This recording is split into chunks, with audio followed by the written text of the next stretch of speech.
Hello, hello, hello. Dr. Walking Dead, part 3. No, that's my name. This is the third part of my A24 horror film retrospective, as inspired by the No Bodies horror movie podcast. So they did a great job over there on No Bodies, doing a 28 elimination round bracket thing like in sports, where they came up with the best A24 horror film. And I'm not going to tell you what it is because I want you to go over there and listen to their 3-part episode. It's really great stuff. I enjoyed it tremendously. Anyway, I am going to move on with the little mini series here. So I'm just going to jump right in. So we are up to 2018 with a film that really changed modern horror and is partially responsible for the controversial term elevated horror. It's got some folk, and it's got some witch, and it's got some devil demon. So this is kind of A24's bread and butter. I am, of course, speaking about Hereditary. Bah, Hereditary, no. All right, auteur Ari Aster. This is one of the triple trifecta from him, starring Toni Collette in just an amazing, outstanding, Oscar-worthy performance as a mother trying to hold her life together as everything spirals out of control. This is it's a disturbing film, and it's really scary. And it has one of the most shocking scenes of all time. I really enjoyed this film. I recently discussed it in connection with Midsommar with Jay. And that'll come out on New Horror Movies one of these days when we get around to it. But anyway, Hereditary it's brilliantly shot. It's super spooky. It's got some shocking images. Really, really disturbing score. The score for this is like this creepy abstract saxophone stuff, and I find it very chilling. Anyway, it's a powerhouse. It has a terrible ending, unless you like that sort of thing, in which case it's a great ending. But I found it very, very frightening. One of the most frightening films out there. Really, really good stuff. So it's a 10 out of 10. I think it's a 10 out of 10 for a lot of people, but I know there are some qualms. I know there's some people that don't like this film, but I'm not going to name names. I'm just going to roll with it. But yeah, 2 hours and 7 minutes. It is a little on the long side, but I don't find it tedious in the remotest sense. Okay, so from Hereditary in 2018, we go to there's like a lot of 2018 releases, by the way. There's 5 of them for A24. Crazy. Anyway, it was this, Hereditary came out in 2018, and, massive success in my mind. And then also some really poorly executed lackluster films.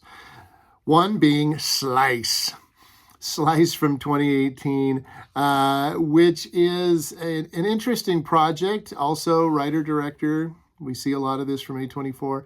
Austin Vesely. It's weird. It's a horror comedy. It's like in this alternate universe where there's a town that has a ghost neighborhood district, but the ghosts are corporeal, and they kind of look a little bit more like zombies than ghosts. Lacking transparency. It's about a pizza joint that is built on like a Hellmouth, if you're a Buffy fan. Anyway, it's really weird, but it makes more sense when you realize that it was initially going to be a television series. And so what they ended up doing when the television series didn't get approved, I think they took like the first 3 episodes and kind of rewrote them a little bit. But there is this kind of like Veronica Mars iZombie voiceover from an intrepid young journalist, very similar to some of those things. And there's episodes. It's episodic with kind of recaps and fades out. So it really does feel like you're watching a number of TV episodes. It's got issues. It's not greatly executed. It's not really scary. There's some interesting moments. And there's a werewolf, sort of. Anyway, this is a 4 out of 10 for me, and I think I'm being relatively generous. I think it's a pretty low priority stream. I'm not going to go so far as to say avoid, which is really how I feel about Tusk. But with Slice, if you got nothing else to do, if you're a completist, if you want to check that out, yeah, give it a try. So that's Slice. Not a big fan. And then we move on to 2018's. I thought I had these in alphabetical order. I don't know what order they're in. Anyway, the next one from 2018 is the most art housey film from the A24 horror films. Another writer, director, auteur, Gaspar Noé, because we're talking about Climax, 137 minutes, available on Cinemax, starring mostly dancers, professional dancers, and it's unusual. I'm going to say that much. It is like a very, very long music video. So there's a lot of like kind of techno club music. There's a lot of dancing, and the dancing is really great. It is very well done. It was based on a 5-page script because it's largely improvisational, although it does have this kind of storyline. And the storyline is a whole bunch of dancers get together and for a party, and they imbibe of spiked beverage, and they all go on this like PCP trip. And so some of them get super aroused, some of them get super violent, some of them kind of go crazy.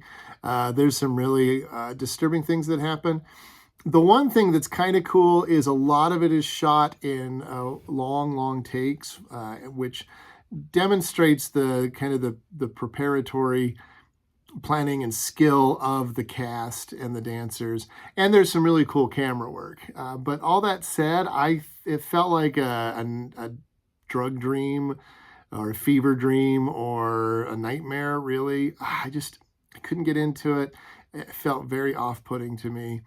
So I don't like it. But I'm sure that there is an audience out there that some people might enjoy this kind of film. I gave it a 3 out of 10. If you like modern dance and drug trips, check it out. Maybe you'll enjoy it. I didn't. So I'm not recommending this one for watching. But this guy has an interesting career. If this is your kind of thing, check out his other works. I probably won't. That's just me. And I'm not judging. It's just, teach their own. All right, so now I want to mention also from 2018, High Life. High Life is another one of the films that I am kind of vetoing. I don't think High Life is a horror film. I think it has aspects of horror, but it's really kind of a sci-fi drama with some like surrealism, and it's a thriller, right? It's got some disturbing images. It's got a plot that's a little hard to follow. Some of the plot moves are a little confusing. And yeah, it's a little disturbing with an interesting ending. Anyway, if you're into like cerebral sci-fi, then by all means check High Life out. I did give it a 6 out of 10 because I do think it's doing some interesting things, and I think it's relatively well acted. But I don't really consider it a horror film, so we'll just kind of ignore that one. Sorry. And then we move on to also 2018, a very unusual film called In Fabric. In Fabric, which is primarily about a red dress. And if you look at the poster, the tagline, well, it's a quoted review, but it's a killer dress. It's about this really elegant, nice red dress that is cursed. And it does have, one reviewer compared it to Lynch and Argento. But yeah, it's kind of like this ghost-possessed dress and we get it almost like an anthology where we go from different characters who own the dress, come in contact with the dress. And the dress is associated with a really bizarre clothing store that may or may not be the cover for a coven. It's interesting. I didn't hate it, but it's a little weird and it's not super accessible. And there's some disturbing images, but this is a surrealism that I definitely call horror. Now, genres are so hard because Internet Movie Database doesn't list it as horror at all. It calls it a comedy drama fantasy. I didn't find it really funny, but I did find that it checked some boxes in terms of horror because of kind of the violence and the freakiness. It's also writer-director Peter Strickland, another kind of auteur. I'm not super familiar with his films, but I think this film did have some potential, but it didn't quite see things through. Nonetheless, 7 out of 10, which is maybe a little high. I just think it's interesting, and so I would encourage people to check it out. That is a recommended stream or rental, because it might resonate with you. And interesting. I do find it interesting, and I love the idea of a kind of a possessed dress. Maybe that's why it's supposed to be a comedy. I notice that I sometimes miss the more subtle forms of comedy. And of course, comedy isn't necessarily funny. It could just be satirical. All right, so this will move on to our fifth horror film of this episode, which is The Hole in the Ground from 2019, a tight 90-minute film about a lesser explored folkloric creature, which is the changeling. It's shot really well. It's Irish. There's some beautiful landscape stuff. There's some really good acting between the mom characters, Sienna Kerslake playing Sarah, and the creepy kid, James Quinn Markey playing Chris. So this is a creepy kid movie, if you're into creepy kid movies. Written and directed by Lee Cronin with some help from Stephen Shields on the script. I don't know. It didn't always make sense to me what was going on, but I did enjoy this idea of who's right and who's wrong, what's actually happening and what's not, perception versus reality. It's kind of messing around with some of that stuff. And it does play into this this really frightening idea of, who is who? Is the kid really the kid? Is your child your child? And there's some disturbing there's a disturbing murder, but it's not gross. It's not that. It's just kind of weird. Anyway, there it is, Hole in the Ground. I gave it a 6 out of 10, low priority rental. It might be something that you enjoy. I didn't really love it. It was okay, but I didn't necessarily love it. Anyway, so there you go. We've worked our way through 15 A24 horror films so far, so there'll be 2 more installments of this miniseries where we continue to work through the remaining 10 and a half, horror films from A24. So if this is working, if you're enjoying this content at all, if you like the video casting as opposed to the podcasting, or it's just a nice alteration or change up, I'm more than willing to do more of these if people have any interest whatsoever about what I have to say. Maybe it works better if I just spend 15 minutes talking about a single film, and I will probably try some of those. So please comment, share, see what happens. I'm always game for new engagements in the world of horror film. So this is Dr. Walking Dead.